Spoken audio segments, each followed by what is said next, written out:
menerima kunjungan luar negeri pertama Perdana Menteri ke-9 Malaysia, Bapak Datuk Seri Ismail Sabri Yaakob.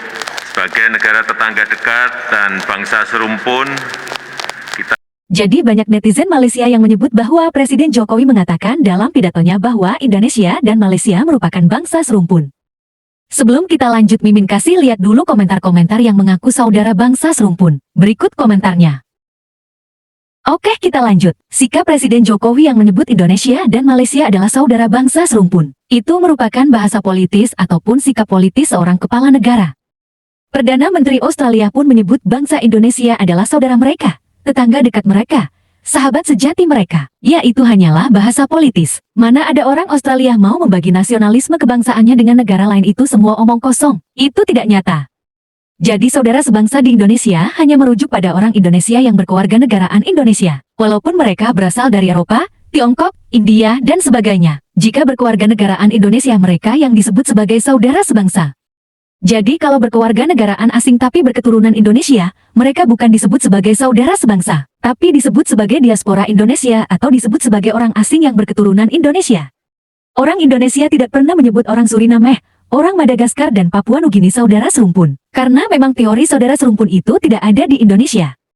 Kalau di Malaysia itu langsung diklaim bahwa di sana saudara bangsa serumpun kita. Sejak kapan orang Suriname dan Madagaskar berbangsa yang sama dengan Malaysia? Kalau orang Suriname dan orang Madagaskar dengar, pasti mereka kaget. Jadi tidak ada yang namanya saudara bangsa serumpun, itu hanya teori omong kosong yang tidak akan mungkin terjadi di negara yang berbeda konstitusi negaranya. Teori atau konsep bangsa serumpun ini hanyalah teori barat yang dibuat untuk mengelompokkan manusia berdasarkan ras dan warna kulit.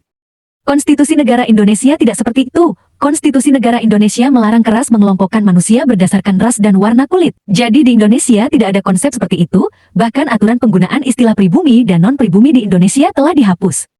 Saat itu, yang menghapus penggunaan istilah pribumi dan non-pribumi adalah Presiden Habibie. Semua manusia yang berkewarganegaraan Indonesia adalah orang Indonesia dan berbangsa Indonesia. Jadi menurut Mimin, inilah bedanya cara berpikir bangsa yang merdeka dengan cara berpikir bangsa yang masih terjajah. Kiblat bangsa terjajah kepala negara dan penjajahnya, apa yang penjajah dan kepala negara bicarakan semua itu ditelan mentah-mentah. Kita juga dapat melihat perbedaan antara bangsa merdeka dengan bangsa terjajah dengan siapa pemilik negaranya. Kalau negara Indonesia adalah milik seluruh rakyat Indonesia, daulatnya ada di tangan rakyat Indonesia. Makanya kita bisa melawan pemerintah jika dianggap pemerintah itu salah.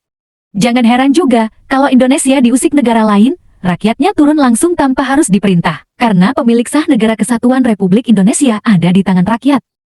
Sedangkan negara Malaysia pemilik sahnya adalah Sultan-Sultan Melayu dan keluarganya, jadi tanah dan apapun yang di dalam negara Malaysia adalah milik Sultan-Sultan Melayu yang ada di Malaysia. Makanya jangan heran saat Malaysia diusik komedian Singapura, rakyat Malaysia minta kerajaannya yang turun langsung menangkap komedian Singapura. Ini kan lucu. Jadi kesimpulan dari narasi ini, tidak ada yang namanya saudara bangsa serumpun, itu teori omong kosong. Kalau di Indonesia, orang Indonesia hanya serumpun dengan sesama orang Indonesia, tapi kalau di Malaysia mungkin ada, karena memang warisan penjajah masih kuat di Malaysia.